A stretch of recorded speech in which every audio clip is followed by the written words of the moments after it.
hours of discussion. So I have reviewed most of the points which the teachers have mentioned.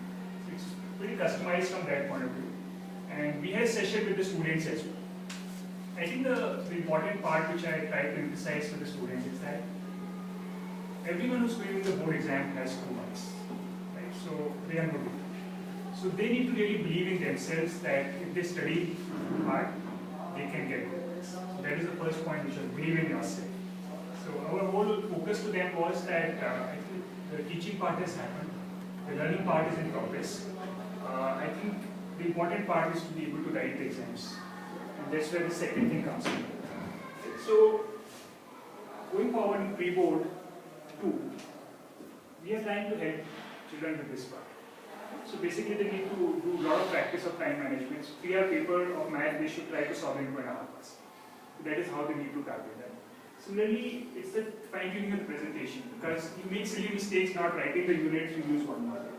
So when we're talking about students here, we're talking about 90 to 100%. Right? So every time you lose 1 mark like that, you could go below 90.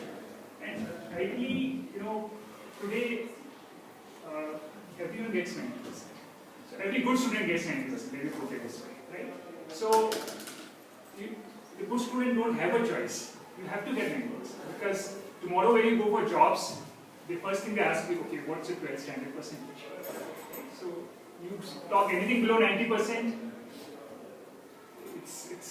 they already will look down. So you don't have a choice. Let me put it this way. You have to get 90% if you want to be competitive going. And it's not difficult.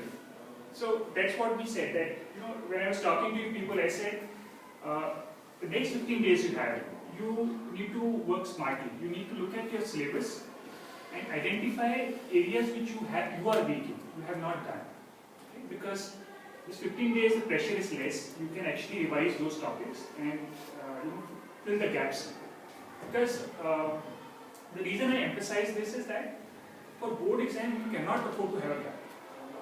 Competitive exam I can understand, but you need to know the full 100% syllabus and you have to attempt 100%.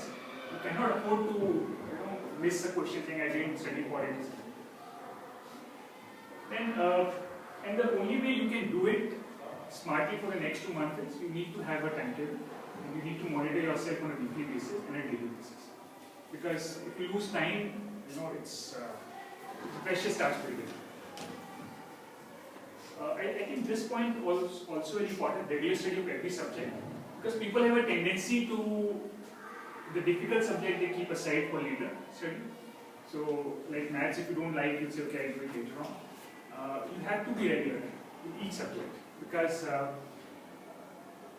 pressure will start building up. So like for example, you say, okay, I want to do only maths, physics, chemistry, and not do computer science. Computer science you can get an A1 very easily. You have to spend that time. But you have to prioritize. So how much time you want to give, like computer science might require lesser time compared to maths or physics. So do that balancing. But you need to give time to each subject. And I think I had talked a lot about other things to the students, so I will stop now.